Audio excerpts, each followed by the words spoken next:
Shalom Sobat Maestro yang kami kasih di dalam Tuhan. Perkenalkan, saya Pendeta Dr. Yohanes Fransius dari GBT Kristus Raja, atau sering orang menyebut dengan Gereja Biru, beralamat di Taman Kopo Indah 2, Blok C1 nomor 1 Bandung, akan menemani Sobat Maestro dalam acara liputan visitasi. Renungan singkat pagi hari ini kami beri judul Tetaplah Semangat di dalam situasi apapun. Mengapa judul itu seperti itu? Tentu ada sebab atau alasan. Namun sebaiknya kita ketahui terlebih dahulu apa yang dimaksud dengan semangat. Semangat adalah, atau sering orang menyebut dengan spirit atau pneuma, bahasa Yunani, yaitu suatu roh kehidupan yang menjiwai suasana, hati atau kebatinan seseorang atau suatu kelompok kerja, dan sangat berpengaruh di dalam melakukan satu tindakan atau perbuatan. Sebagai contoh, kalau Sobat Maestro mengetahui, bahkan mengikutinya bagaimana hari-hari ini kita ditayangkan melalui media televisi, bagaimana para pejuang, yaitu Basarnas, singkatan atau kepanjangan daripada Badan Save and Rescue Nasional, dengan gabungan yang terkait, mereka mencari korban pesawat Air Asia yang tenggelam itu pada hari Minggu tanggal 28 Desember 2014 yang terjadi di dalam laut sekitar Selat Karimata, Kalimantan Tengah. Mereka terus berjuang, bersemangat, bahkan hingga kini mereka tidak merasa lelah untuk mencari dan menemukan semua korban, termasuk pilot, bahkan black box dari pesawat Air Asia yang tenggelam. Dalam perjuangan mereka tidak kenal lelah, baik waktu pagi hari, siang, sore, bahkan malam hari, bahkan menghadapi ombak tinggi sekalipun mereka terus berjuang, sehingga ketika ombak itu mulai reda, mereka masuk ke dalam laut kembali mencari serpihan-serpihan, bahkan black box yang sampai hari ini kami ketahui belum diketemukan.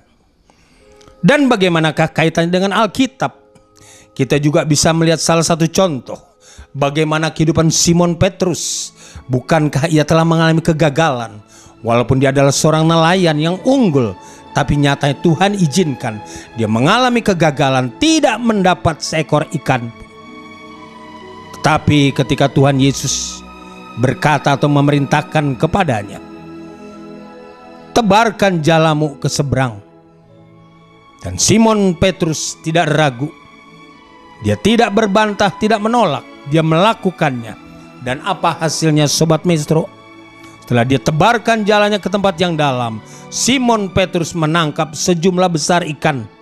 Setelah dia memberitahu kepada rekan-rekannya di perahu yang lain untuk membantu, kemudian dia mengangkat hasil tangkapan itu dan memuatnya ke dalam perahu, sampai-sampai kedua perahu mereka hampir tenggelam.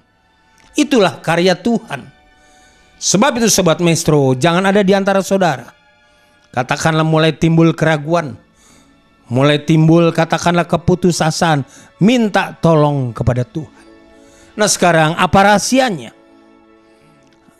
Rahasianya saudara, rupanya orang yang menuruti perintah Tuhan dan tetap bersemangat, dia tidak terpengaruh oleh keadaan apapun, tetapi dia selalu bergantung harap kepada Tuhan. Dia akan berhasil dalam melakukan perintahnya. Sebab itu di dalam suratan Yeremia dikatakan, Yeremia 17 ayat 5 dan 8, terkutuklah orang yang mengandalkan manusia, yang mengandalkan kekuatannya sendiri, dan yang hatinya jauh daripada Tuhan. Ia akan seperti semak bulus di padang belantara. Ia tidak akan mengalami datangnya keadaan baik. Ia akan tinggal di tanah angus, di padang gurun, di negeri padang asin yang tidak berpenduduk. Tapi lain halnya, orang yang bergantung harap kepada Tuhan, diberkatilah orang yang mengandalkan Tuhan, yang menaruh harapnya pada Tuhan. Janji Tuhan, ia akan seperti pohon ditanam di tepi air, yang merambatkan akar-akarnya ke tepi batang air dan tidak mengalami datangnya panas terik. Dikatakan daunnya tetap hijau, dia tidak khawatir dalam tahun kering, dan yang tidak berhenti menghasilkan buah. Sobat Maestro dikasih oleh Tuhan, sebab itu tetap bersemangat, minta pertolongan daripada Tuhan. Kalau kita mengandalkan Tuhan, yakin dan percayalah, sekali-kali Tuhan tidak pernah tinggalkan kita. Dan sekarang menjadi tantangan atau ajakan atau seruan saya, tetaplah bersemangat. Kalau saudara ingin menjadi berhasil, tetap semangat. Apapun yang terjadi, jangan lihat masalah, lihat Tuhan kita lebih daripada segala-galanya.